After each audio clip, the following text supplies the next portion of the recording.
తెలంగాణ నా మాతృభూమి అట, అక్కడికి వెళ్లేందుకు అనుమతి అక్కర్లేదు, రానివ్వబోమని కొందరు అనంతో తెలంగాణ ఎవరి జాగీరు కాదని చెప్పా. సో అసలు పవన్ కళ్యాణ్కు అసలు ఆయనకు అవగాహన ఉందో లేదో, అసలు పిచ్చిలేసిందో, బుర్ర పనిచేస్తుందా, ఏమీ లేదు. ఒక విధానం లేదు, ఆ ఐడియాలజీ లేదు, ఏది లేదు. నేను ఎవడద్దన్నాడే తెలంగాణ రావంగా? నీకు నువ్వే అన్ని ఊహించుకుంటావా?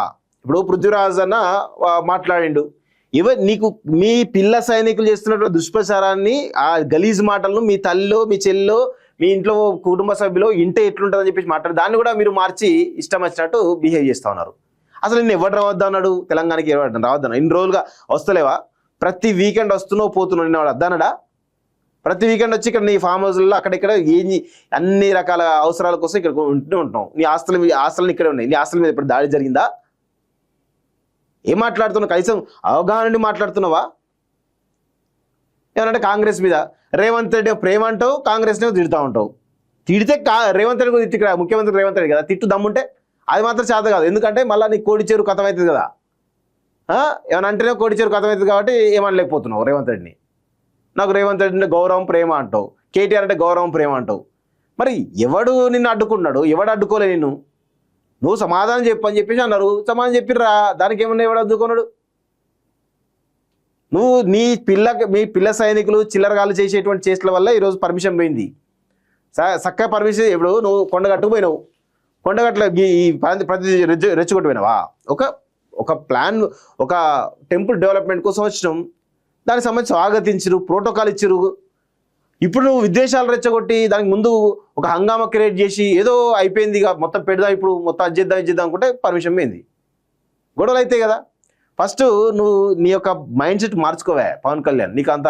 నీకు అసలు ఇప్పుడు 21 సీట్లు, రేపు నువ్వు కూడా గెలుస్తావు, పిఠాపురం గెలిచే అవకాశం కూడా లేనట్టుగా కనబడతా ఉంది.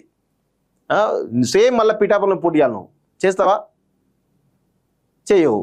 సో అసలు జనసేనకు ఒక ఐడియాలజీ లేదు, కనీసం ఒక విధానం ఉండదు, ఒక మాట తీరు ఉండదు, ఓ సబ్జెక్ట్ ఉండదు. పోలవరం అంటావు, నాకు సబ్జెక్ట్ లేదంటావు. వైజాగ్ సీట్లు అంటే నాకు సబ్జెక్ట్ లేదంటావు. మరి ఏమున్నది నీకు సబ్జెక్ట్? మరి నాకు అర్థం కాదు. తెలంగాణ అంటావు, ఇక్కడ తెలంగాణకు వచ్చి డిఐఏ జాగిరి అంటావు, ఆడికి పోయేమో అవును తెలంగాణ వాళ్ళ జాగిరే అని మళ్ళీ అంటావు, మళ్ళీ ఢిల్లీ పోయేమో నేను ఇట్లా అన్నారు కాబట్టి ఇట్లా అని చెప్పేసి అంటావు. కనీస మాటకు ఒక విధానము అది ఇది ఏది ఉండదా? ఇక్కడ ఎవరు అడ్డుకున్నారు నిన్ను? ఎవ్వరు అడ్డుకోలే. ఇట్లాంటి మానసిక స్థితి సరిగా లేదు పవన్ కళ్యాణ్కి. వాస్తవంగా డిప్యూటీ సీఎం అయినా కూడా ఆయన మానసిక స్థితి బాగుపడతాం అనుకున్నాం, కానీ మానసిక స్థితి అట్లయితే అయింది. మొత్తం ఆ చిల్లర మూకలంతా కూడా నీ తయారయ్యారు. అంత ఆడోళ్ళంతే మగోళ్ళు అంతే తయారయ్యారు, చిల్లర మూకలు తయారై కూర్చున్నారు. ఎవరిని కనీస సబ్జెక్ట్ మీద అవగాహన ఉండదు. అరే మేము కోడి చెరువు గురించి మాట్లాడినాం, కోడి చెరువు గురించి మాట్లాడి పర్సనల్ మొత్తం వ్యక్తిగతంగా టార్గెట్ చేస్తూ ఉన్నారు. ఎందుకు టార్గెట్ చేయాలి? మీరు కోడి చెరువు గురించి మేము కంప్లైంట్లు ఇచ్చినాం, లీగల్గా మా ప్రాసెస్ మేము చేస్తున్నాం. ఇది ఫస్ట్ ఫేజ్. సెకండ్ ఫేజ్లో ఇంకొక ఎపిసోడ్ ఉన్నది. కోడి చెరువు సంగతి తెలిసిన తర్వాత ఇంకొక ఎపిసోడ్ తయారు చేసినాము, అది కూడా త్వరలో దాన్ని కూడా కథం పట్టిస్తాం. మీరు వీటి మీద ఎదుర్కోలేక ఫోన్ నెంబర్లు పెట్టి ఫోన్ చేసుకుంటా ఇష్టారీతిని మాట్లాడుకుంటా నువ్వు నీ సైనికులకి నేర్పేది అవే బూతులు మీ తల్లిలో, మీ భార్యనో, లేకపోతే మీ వదినలో, మీ అందరు ఉంటారు ఇంట్లో ఆడవాళ్ళంతా ఇంటే తెలుస్తుంది ఆ బూతులు. ఒక అస్మా అనేటువంటి ఒక అమ్మాయిని, ఆ విప్లవశ్రీ అనేటువంటి ఒక అమ్మాయిని ఏ విధంగా బూతులు తిడుతున్నారో, ఒకవేళ అలాంటి బూతులు నీ భార్యనో, నీ బిడ్డనో, లేకపోతే నీ కుటుంబ సభ్యులకు సంబంధించి ఆడవాళ్ళని తిడితే ఎంత నొప్పి వస్తుంది నీకు ఒకసారి ఆలోచించుకో. నీ జన సైనికులు మరి ఆ బూతులు వినిపించి అంటే ఎట్లుంటుందో ఒకసారి ఆలోచించుకో పవన్ కళ్యాణ్. నీ జన సైనికులు, పిచ్చి సైనికులు, ఆ సైకో సైనికులు ఎవరైతే ఉన్నారో ఇష్టారీతిన బూతులు మాట్లాడుతున్నారు అమ్మాయిల మీద, అవే బూతులు మీ ఇంట్లో ఆడవాళ్ళ మీద మాట్లాడితే ఏ విధంగా ఉంటుందో ఒకసారి అర్థం చేసుకో పవన్ కళ్యాణ్, అర్థం చేసుకో.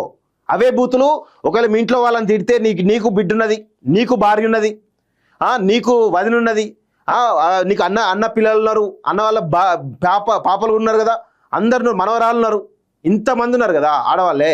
మరి వాళ్ళని కనుక మీ జన సైనికులు తిట్టినటువంటి బూతులు ఏవైతే ఉన్నాయో, అమ్మనా బూతులు తిట్టిరు కదా, అవే బూతులను కనుక మీ యొక్క కుటుంబ సభ్యులను తిడితే ఎట్లుంటుందో ఒకసారి ఆలోచించుకోండి పవన్ కళ్యాణ్ గారు, ఆలోచించుకోండి, తెలుస్తుంది మీకు. అంటే మీ ఇంట్లో ఆడవాళ్ళు వేరే ఆడవాళ్ళు కాదు, అంతే కదా. వినిపిస్తాం, బరాబర్ వినిపిస్తాం, అవి కూడా తెలుస్తాయి, మీకు కూడా తెలవాలి. ఇట్లాంటి పిచ్చోళ్ళను, సైకోగాలను తయారు చేసి సమాజం మీదకి వదిలి సమాజాన్ని విచ్ఛిన్నం చేసే దిశగా అసలు సమాజంలో నువ్వు ఒక విచ్ఛిన్నకర శక్తివి, నువ్వు వాస్తవం చెప్పాలంటే సమాజంలో విచ్ఛిన్నకర శక్తివి నువ్వు పవన్ కళ్యాణ్. ఒక్క విజన్ ఉండదు, ఏముండదు, విధానం ఉండదు, ఏది పడితే అది మాట్లాడు. సనాతన ధర్మం అంటాడు, కమ్యూనిస్ట్ అంటాడు, అదంటాడు, ఇదంటాడు, ఇంకేమంటాడు, ఇంకా నేను నక్సలైట్ కావాలి. ఇంకో పేపర్లు ఉంది, ఇంకో పేపర్లో అంటాడు నేను నక్సలైట్ కావాలనుకున్నాడు. నక్సలైట్ అయితే ఏం చేసినావు మరి? భారతీయ జనతా పార్టీ కేంద్ర ప్రభుత్వం నక్సలైట్ మీద అనగదొక్కితే ఏం చేసినావు? ఇది పరిస్థితి. అది ఎప్పుడు ఏం మాట్లాడుతూ అర్థం కానటువంటి ఒక మానసిక స్థితిలో ఈరోజు పవన్ కళ్యాణ్ ఉన్నాడు. నక్సలైట్గా మారాలనుకున్నాం, తెలంగాణలో పోటీ చేసే ఆసక్తి లేదు. నేనేమంటే బరాబర్ తెలంగాణలో పోటీ చేస్తామని అన్నాడు. మళ్ళీ చూస్తే తెలంగాణలో పోటీ చేసే ఆసక్తి లేదని చెప్పి మళ్ళీ మాట్లాడతారు. నన్ను హైదరాబాద్కు రావద్దన్నలు రాహుల్కు చెప్పండి, జనసేన అధినేత. నేను ఎవరు హైదరాబాద్ రాగలరు? నీకు మానసిక స్థితి సరిగ్గా లేదు, డాక్టర్ చూపించుకో, ఫస్ట్ చూసుకుంటే తెలుస్తుంది.